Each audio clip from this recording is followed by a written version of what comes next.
Pastikan tanda keempat ada di diri kita. Iman, hijrah, dan jihad. Iman, hijrah, dan jihad fi sabilillah. Innal ladzina amanu wal ladzina hajaru wajahadu fi sabilillah ulaika yarjuna rahmatallah wallahu ghafurur rahim. Sesungguhnya orang-orang yang beriman dan yang hijrah dan yang jihad fisabilillah, merekalah orang-orang yang serius mencari rahmat Allah. Merekalah orang-orang yang serius mencari tanda rahmat, mengusahakan tanda rahmat di dalam kehidupan dia.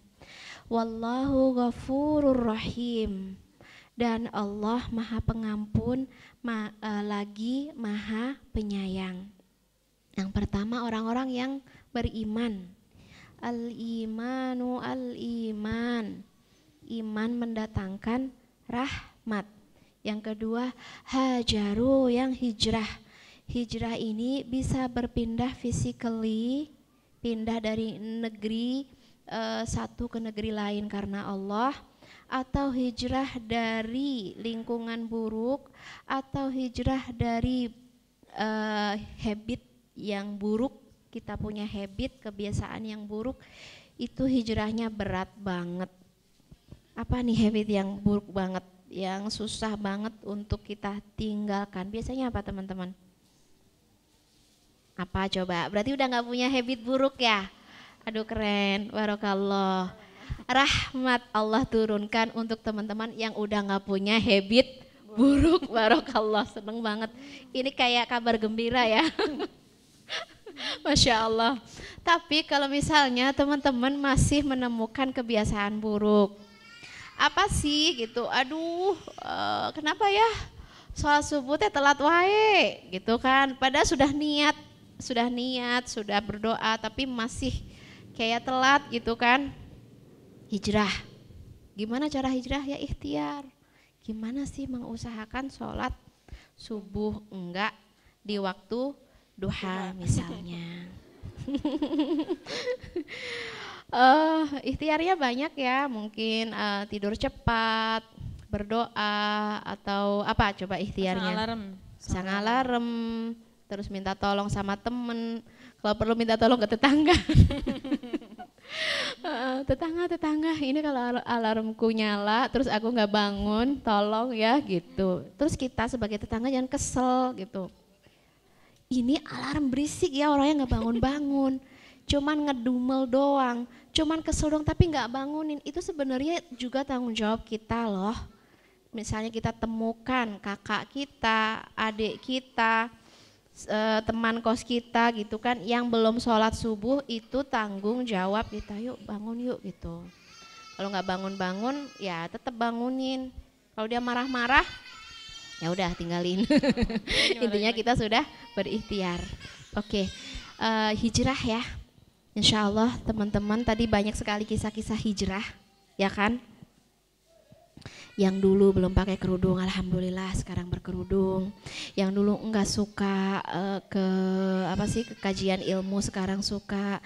Yang dulu masih bekerja di bank-bank konvensional, sekarang alhamdulillah sudah diberikan rezeki yang halal, meskipun rezekinya hitungannya nggak segede yang dulu. Yang dulu misalnya kalau marah-marah banting-banting, sekarang udah hijrah. Dulu kalau sama orang tua nggak sopan, sekarang udah sangat sopan. Itu semua ikhtiar kita untuk ngedapetin rahmat Allah, kasih sayang Allah. Wajahadu fi sabilillah. Dan memang ya, jihad fi sabilillah ini adalah salah satu rahmat terbesar Allah kepada hambanya. Jihad memerangi orang-orang kafir itu penting, wajib, Dan jihad memerangi hawa nafsu juga kewajiban. Hawa nafsu kita apa, kita cek. Hawa nafsu yang paling berat untuk kita lawan, harus kita lawan. Itu akan mendatangkan rahmat untuk kehidupan kita. Tapi kalau kita kayak gak mau jihad, gak mau ngelawan hawa nafsu kita, biasanya nafsu apa sih yang paling susah dilawan? Nafsu makan. Nafsu makan. Oke, nafsu makan itu bukan jadi untuk makan sendiri.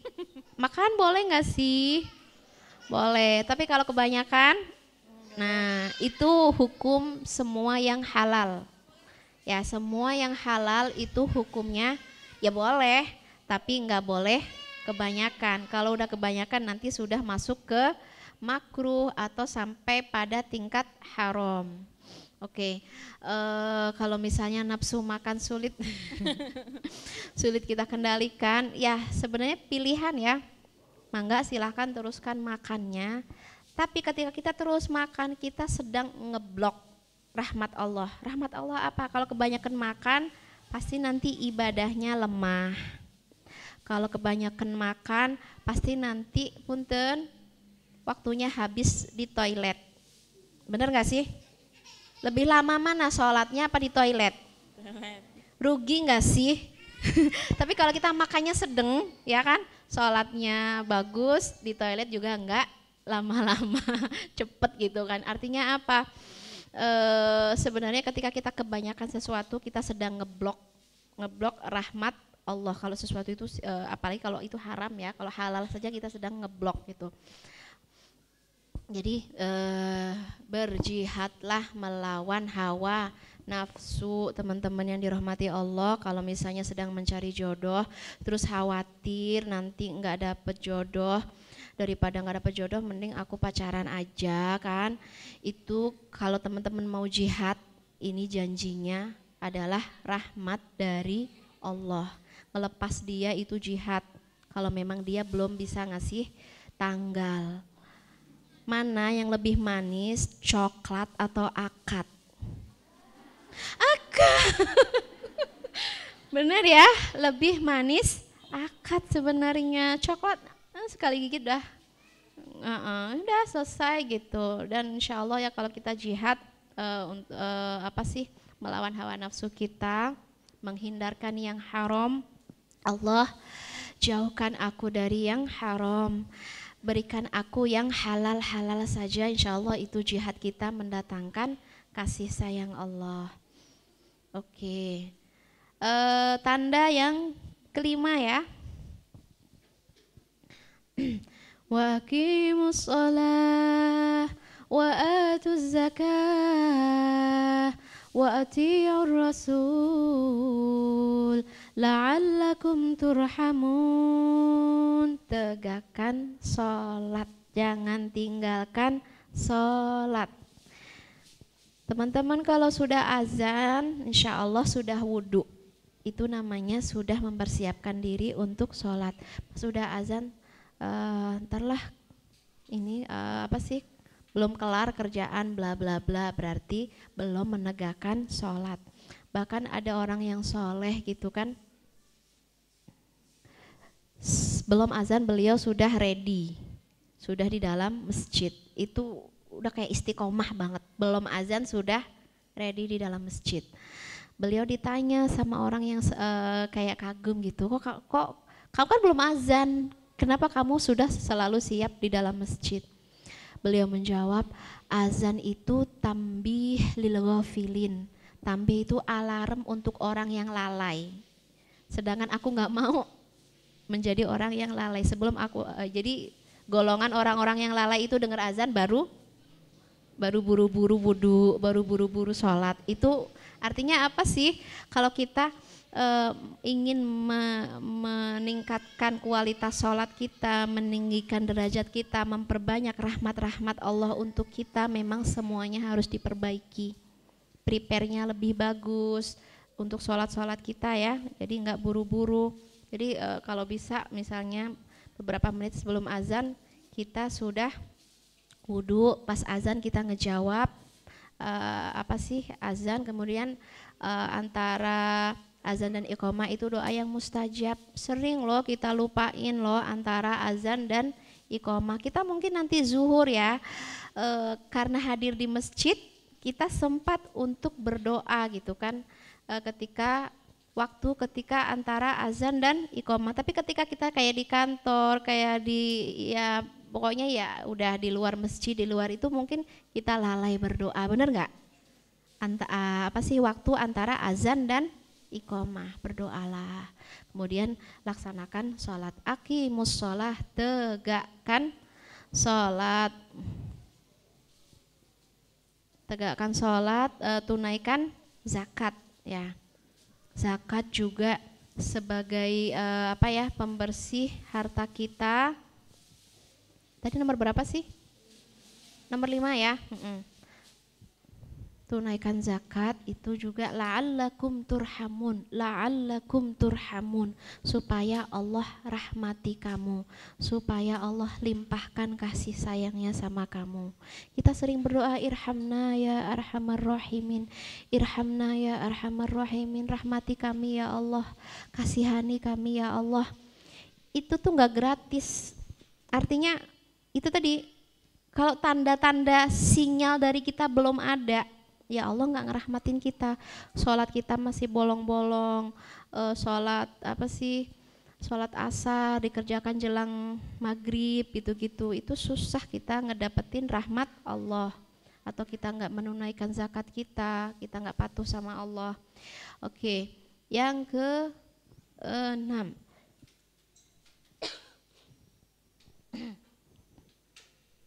berdoa, meminta. Sering banget kita itu ngeblok rahmat Allah gara-gara kita jarang doa. Doa apa ya? Rabbana atina fid dunya hasanah. Dengan doa itu nggak detail. Dengan doa nggak bener-bener pengen ketemu sama Allah. Cuman kayak habis sholat doa, dah. Habis sholat doa. Nggak menjadikan doa ini momen penting antara kita dengan Allah. Ini kita ngeblok rahmat Allah. Padahal rahmat Allah itu ngalir terus ketika kita meninggikan tangan kita ya, meninggikan harapan kita, kemudian benar-benar serius ketemu sama Allah, serius meminta. Kamu minta apa? Kamu butuh apa? Siapa saja yang memohon ampun, Allah ampuni. Siapa saja yang meminta rezeki, Allah berikan rezekinya. Siapa saja yang memohon rahmat, memohon kasih sayang, Allah turunkan rahmatnya. Jadi teman-teman yang dirahmati Allah, jangan sepelekan doa.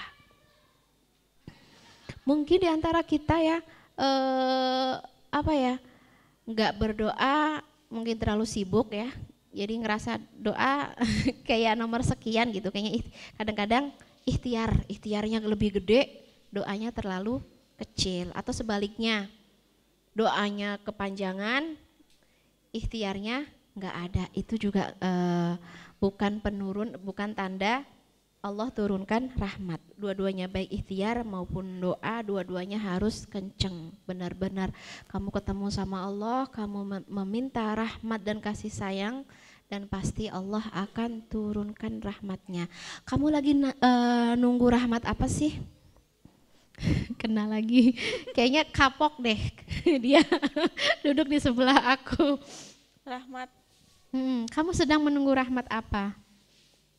Ya jodoh. Sudah tahu. Sudah tahu, menunggu rahmat jodoh ya, Masya Allah. Sudah detail doanya? Belum sih. Harus detail.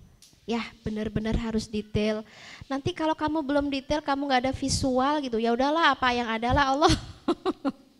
Ya kan?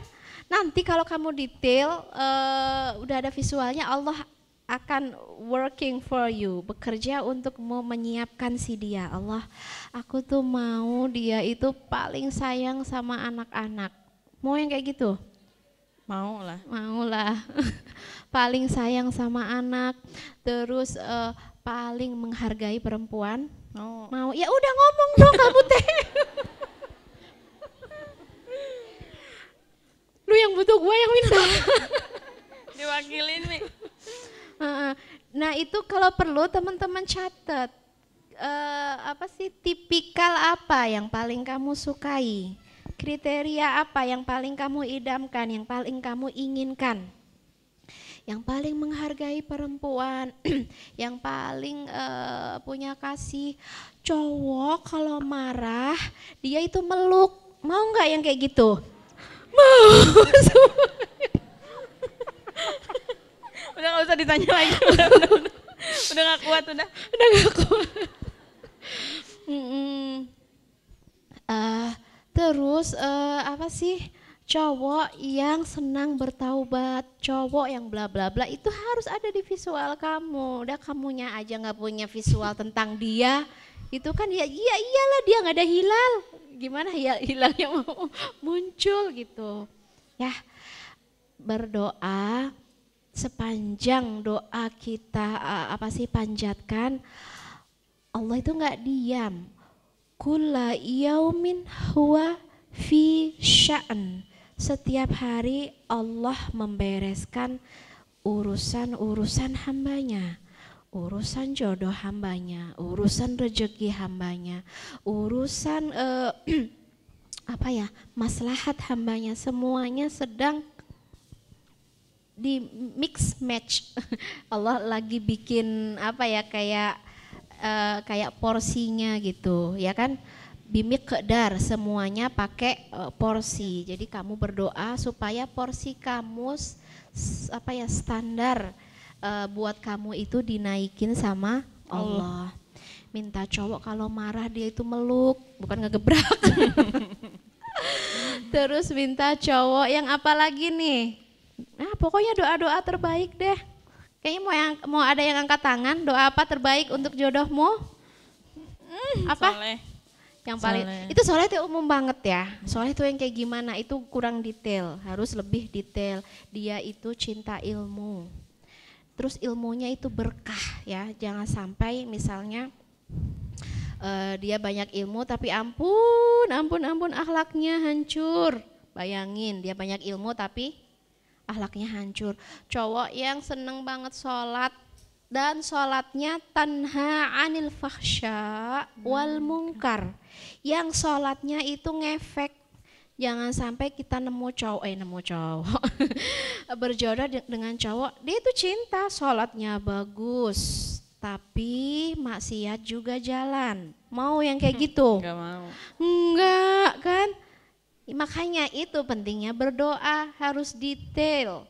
Dia seneng sholat, yang sholatnya tanha anil fahsya wal mungkar. Tapi kita juga harus seimbang dong ya, seimbang ya. Kita juga kayak gitu, jangan berangan-angan doang gitu. Mau cowoknya kalau marah meluk, kitanya kalau marah. Nah coba belajar peluk dia kalau marah gitu kan, supaya peluk dia dan bilang aku lagi marah loh. Itu keren banget. Pasti keren. Oke. Lihat Allah ketika aku marah aku peluk, aku tolong hadirkan tipe-tipe yang mirip dengan aku. Kan keren kayak gitu. Lihat Allah, sholatku sudah tanha anil fahsya wal mungkar. Tolong jodohkan aku dengan yang sekufu dengan diriku. Apakah Allah pelit? Apakah Allah bakhil? Enggak. Apakah Allah ingin menjodohkan yang jelek dengan yang baik? Enggak. Secara umum at-thayyibat lit-thayyibin. Ya, yang baik untuk yang baik.